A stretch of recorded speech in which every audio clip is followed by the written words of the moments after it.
कांग्रेस का स्टैंड बिल्कुल क्लियर है इसका, क्योंकि अभी उस पर डिबेट भी चलती है कि कांग्रेस पहले तो अविश्वास प्रस्ताव भी लेकर आई थी उनके खिलाफ में, शिकायत भी थी कांग्रेस को हाउस के अंदर भी हाउस के बाहर भी, और अब कांग्रेस नेता और प्रवक्ता कहते हैं कि प्राइम मिनिस्टर मोदी जी को समझाना चाहिए, उनको मनाना चाहिए, इस्तीफा जवाब नहीं डाले।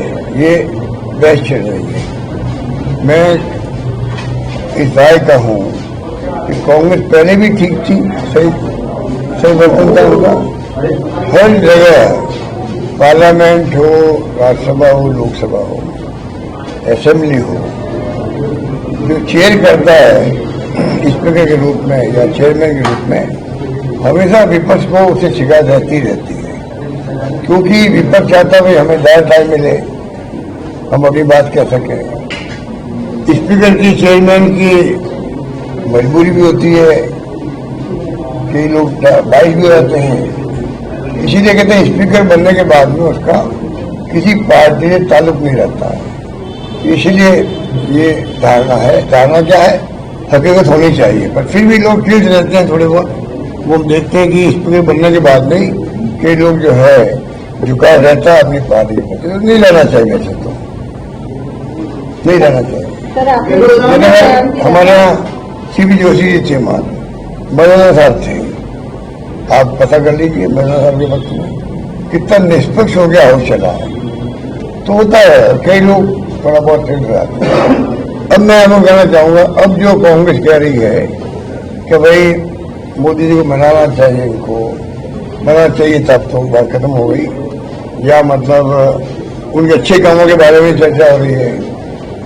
तो मैं कहना चाहूँगा कि कांग्रेस की शिकायत ये है, उस वक्त तो ये सभापति थे, हम विपक्ष में थे तो अपनी बात कहते थे, उनके बारे में राय रखते थे। और जिस प्रकार से उनका इस्तीफा हुआ है उसको लेके कांग्रेस में शिकायत है।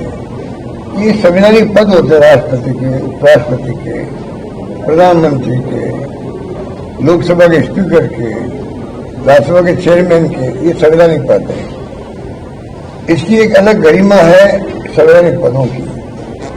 जिस रूप में व्यवहार करके हम तो मानते हैं कि उनका स्वास्थ्य ठीक है, मेरी धारणा ये है,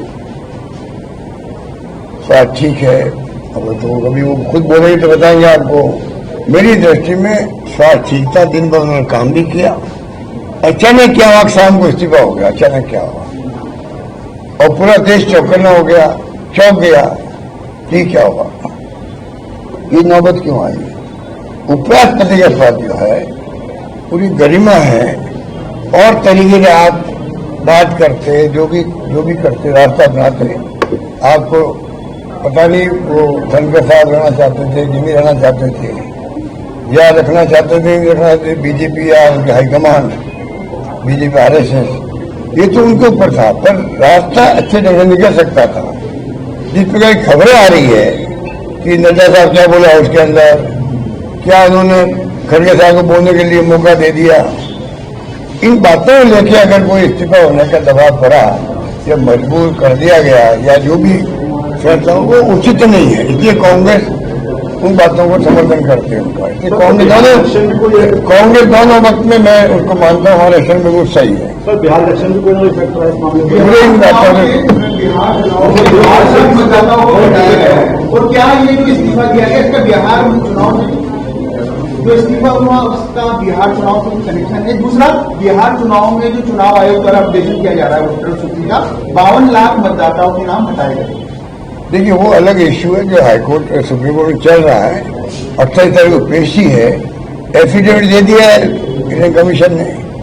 एफिडेविट जो सुप्रीम कोर्ट की जजों की भावना थी, सलाह थी, उसका अनुरूप नहीं दिया गया है। तो 28 तारीख को फैसला करेंगे क्या होना चाहिए, वो एक अलग इश्यू है। बाकी अब धनखड़ साहब के इस्तीफे और ये सब बातें चलती रहती है, नाम चलने लग गए हैं, उससे हमें कोई ताल्लुक नहीं है। अगर बनना है तो एनडीए गवर्नमेंट के बनना है उपाध्यक्ष, उपराष्ट्रपति, इसलिए हमें इसमें कुछ ताल्लुक नहीं। आपको लगता है कि धनखड़ साहब ने इस्तीफा दिया उसका कारण जो स्वास्थ्य का कारण बताया, हालांकि आप उसे मैं तो उसमें विश्वास नहीं करता। बहुत अच्छा स्वास्थ्य उनका है। दवा में मैं जरूर कहा था जोधपुर के अंदर कि चेयरमैन राज्यसभा और स्पीकर लोकसभा दोनों दबाव में काम कर रहे हैं, ये मैंने कहा था। और धनखड़ साहब ने जयपुर में आके कह दिया पूर्व विधायकों के एसोसिएशन मीटिंग में कि मेरे पे कोई दबाव नहीं है, मैं दवा में काम करता नहीं हूँ, ना किसी दवा में रखता हूँ, ये उन्होंने जुमला वापर बोला। वो तो अलग बात है। अब जो इस्तीफा हुआ है तब जो है मेरा जो स्टेटमेंट था दवा में काम करते हैं, कहीं भी जो लिंक होगा। अब ये तो धनखड़ साहब जाने, उनके अंतरात्मा जाने। मैंने तो कह दिया अपनी बात। धनखड़ साहब ने आज आके बोल भी गए कि नहीं मैं कोई दवा में नहीं हूँ, मैं स्वस्थ भी हूँ। और मेरे बारे में कह दिया भाई उनका स्वास्थ्य अच्छा रहे, मेरे पुराने मित्र हैं, हमारे बचपन से संबंध है उनसे, पारिवारिक सब बातें बोलती। दिल्ली में बोल गए वो 2027 तक मैं रहूंगा उपराष्ट्रपति।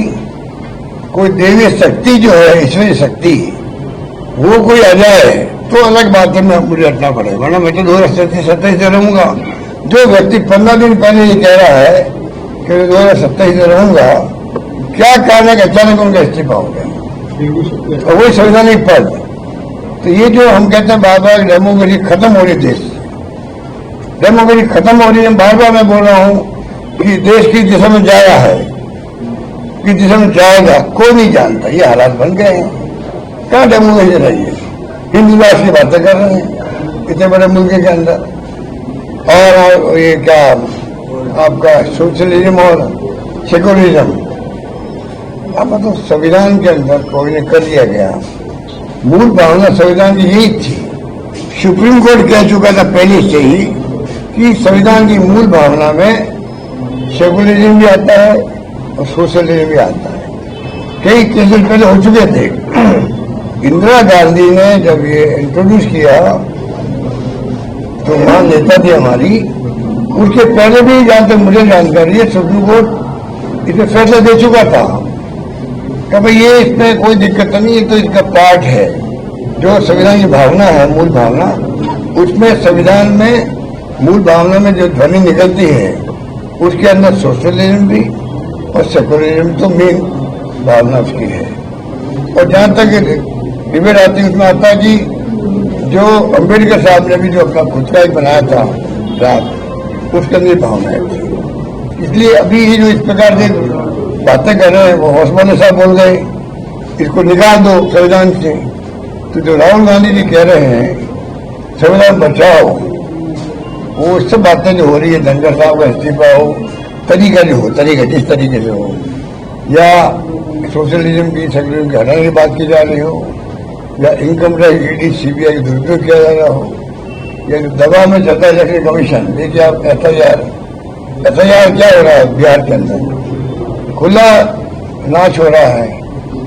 अब बताइए अगर वोटर लिस्ट भी अगर आप उसमें भी वोटर्स को काटेंगे अपने खुद के सोच से, तो कैसे डेमोक्रेसी चलेगी। महाराष्ट्र में क्या हुआ, एक तरफा जीत गए लोग। राहुल जी ने आर्टिकल लिखा, बाद आगाह करें देश को वो कि खाली पड़ी पार्टी जिम्मेदारी नहीं है, आम जनता की जिम्मेदारी भी वो साथ निभाए जो सच्चाई है। जिसके साथ में सच्चाई सरकार के साथ में है तो वो उनके साथ रहे, सच्चाई विपक्ष के साथ में है, राहुल गांधी बोल रहे हैं उनका साथ दे। जब तक हम उस रूप में आगे नहीं बढ़ेंगे तब तक ये बीजेपी आरएसएस की दादागिरी चलती रहेगी देश के अंदर और इस देश को भुगतना पड़ेगा। ये मैं कहना चाहता हूँ। इलेक्शन की आपने बात की, राजस्थान में भी स्थानीय निकाय में से कांग्रेस कह रही है अब दिसंबर में वन स्टेट पर इलेक्शन कराने की बात है। देखिए मैं तो ये मानता हूँ कई राज्य सरकारें गई है सुप्रीम कोर्ट तक, हमने भी प्रयास किया था। जो हमारी स्ट्राइक चल रही थी, कर्मचारी होती, हमने प्रयास किया था कि चुनाव अभी इस टाइम कैसे करना है। तभी हमें हाईकोर्ट ने कहा नहीं आपको चुनाव तो करवाने पड़ेंगे, क्या कैसे करो, क्योंकि संविधान में संशोधन हो चुका है, चुनाव टाइम पे होंगे हो, ये मुझे याद है। तो आप सोच सकते हो कि और 2-3 राज्य सरकारें गई भी सुप्रीम कोर्ट तक, उनको कहा चुनाव टाइम में काम करेंगे। अब ये पता नहीं क्या कह रहे होंगे बोर्ड से, क्या बात करेंगे, तो टाइम बताएगा चुनाव हो पाएंगे कि नहीं हो पाएंगे। तो चुनाव तो करवाना चाहिए। Thank you.